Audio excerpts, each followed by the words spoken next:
আল্লাহ রাব্বুল আলামিনের কাছে লাখো কোটি শুকরিয়া যে আল্লাহ রাব্বুল আলামিন আমাদেরকে আজকে নবী সাল্লাল্লাহু আলাইহি ওয়াসাল্লামের শানে দাঁড়ানোর তৌফিক দান করেছেন।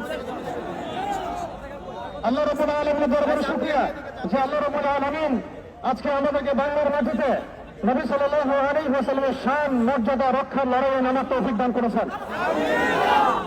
আমরা তো শাপলা চত্বরে দাঁড়িয়ে আছি, এটাই সে ঐতিহাসিক জায়গা যা বাংলাদেশকে তাওহীদ এবং শিরকের দুটো মেরুকরণে ভাগ করে ফেলেছিল।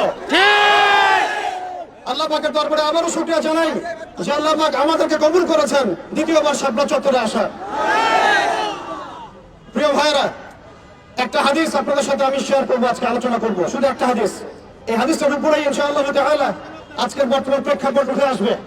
নবী করিম সাল্লাল্লাহু আলাইহি ওয়াসাল্লাম বলেছেন, সবাই দরুদ পড়ি সাল্লাল্লাহু আলাইহি ওয়াসাল্লাম, যে ব্যক্তি লা ইলাহা ইল্লাল্লাহ মুহাম্মাদুর রাসূলুল্লাহ সাক্ষ্য দিয়েছে তাকে তিনটা কারণ ব্যতীত অন্য কোনো কারণে হত্যা করা জায়েজ নেই। তার প্রথম কারণটি হচ্ছে বিবাহিত ব্যক্তি যদি ব্যভিচার করে।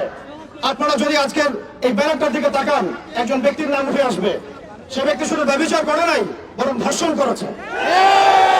আর এই ব্যক্তি শুধু একজন ব্যক্তির প্রতিকৃতি নয়, বরং বাংলাদেশের একটা সিস্টেমের প্রতিকৃতি। যে ব্যক্তি আল্লাহ এবং তার রাসূল মুহাম্মদ সাল্লাল্লাহু আলাইহি ওয়াসাল্লামের শানে কটূক্তি করবে, সেই ব্যক্তি মুরতাদ হয়ে যাবে, হত্যাযোগ্য অপরাধ করেছে। এবং চার মাযহাবের কোনো ইমামের মধ্যে কোনো ইখতিলাফ নাই যে এই অপরাধ করলে তার বেঁচে থাকার কোনো অধিকার নাই। তৃতীয় কথা হচ্ছে, যদি কোনো ব্যক্তি হত্যার বদলে হত্যা করে, অর্থাৎ নিরপরাধ ব্যক্তিকে যদি কেউ হত্যা করে, নিরপরাধ ব্যক্তিকে যদি কেউ হত্যা করে, তাহলে তাকে হত্যা করতে হবে। এটা কিসাস। এই কিসাস এই ব্যানারের মধ্যে লিখিত নামের মধ্যে জড়িত আছে। শুধু একটা দুইটা কিসাস নয়, হাজার হাজার কিসাস এখন দাবি রাখে। প্রিয় ভাইয়েরা, প্রিয় তাওহীদি জনতা, বিশ্ব এবং দেশ দুটা মেরুতে ভাগ হয়ে যাচ্ছে। হয় আপনাকে ঈমানের শিবিরে থাকতে হবে, অন্যথায় কুফরের শিবিরে থাকতে হবে। হয় আপনাকে মুমিন হতে হবে অথবা মুনাফিক হতে হবে। হয় আপনি মুশরিক হবেন, না হলে তাওহীদপন্থী হবেন। হয় আপনি তাওহীদি জনতা হবেন অথবা আপনি কাফেরদের জনতা হবেন। এর মাঝামাঝি কোনো রাস্তা আমাদের সামনে খোলা নাই।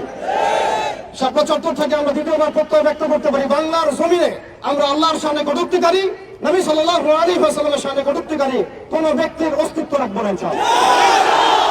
আমরা এই দায়ভার আমরা নিজের হাতে উঠাতে চাই না। আমরা চাই আমাদের প্রশাসন, আমাদের কর্তৃপক্ষ, আমাদের সরকার, আমাদের ঊর্ধ্বতন কর্তৃপক্ষ তারা নিজেরা উদ্যোগ নিয়ে ব্লাসফেমি আইনের মাধ্যমে এর দ্রুত বিচার বাস্তবায়ন করবে। এরপরেও যদি আপনারা এই গাদ্দারদের, এই শাতমে রাসূলদের, আল্লাহ দ্রোহীদের পক্ষ অবলম্বন করেন, তাহলে ওয়াল্লাহি তারা যদি কাব বিন আশরাফ হতে পারে, আমরা মুহাম্মদ বিন মাসলামা হতে পারবো ইনশাআল্লাহ। তারা যদি কাব বিন আশরাফ হতে পারে, আমরা মুহাম্মদ বিন মুসাইলামা হতে পারবো ইনশাআল্লাহ। তারা যদি ইবনে খাতাল হতে পারে, আমরা কাবার গিলাফ ধরা ঝুলন্ত অবস্থায় তাকে হত্যা করতে পারবো ইনশাআল্লাহ। এক কথায় আমরা নিজের হাতে আইন উঠাতে চাই না। আমরা চাই আমাদের প্রশাসন, আমাদের কর্তৃপক্ষ, আমাদের সরকার যেন এই বিষয়ে ব্যবস্থা গ্রহণ করে। আমরা কালিমা লা ইলাহা ইল্লাল্লাহ মুহাম্মাদুর রাসূলুল্লাহ পড়েছি, এটা পড়ার মধ্য দিয়ে আমরা মুসলিম হয়েছি, মুমিন হয়েছি। কিছু মানুষ এটা অস্বীকার করে কাফের হয়েছে, কিছু মানুষ এর সাথে গাদ্দারি করে মুনাফিক হয়েছে, কিছু মানুষ ইসলাম কবুল করার পরেও এইরকম ইসলাম বিরোধী তৎপরতা এবং কর্মকাণ্ডের মধ্য দিয়ে মুরতাদ হয়ে গেছে। আর শাতমে রাসূল এমন পর্যায়ের মুরতাদ যাদের তওবার দরজা খোলা নাই। তারা যদি তওবা করে তবুও তাদেরকে কতল করতে হবে। মান সাব্বা নাবিয়ান ফাকতুলুহু, মান সাব্বা নাবিয়ান ফাকতুলুহু, মান সাব্বা নাবিয়ান ফাকতুলুহু। আল্লাহ রাব্বুল আলামিন আমাদের সবাইকে তাওহীদের উপর থাকার তৌফিক দান করেন।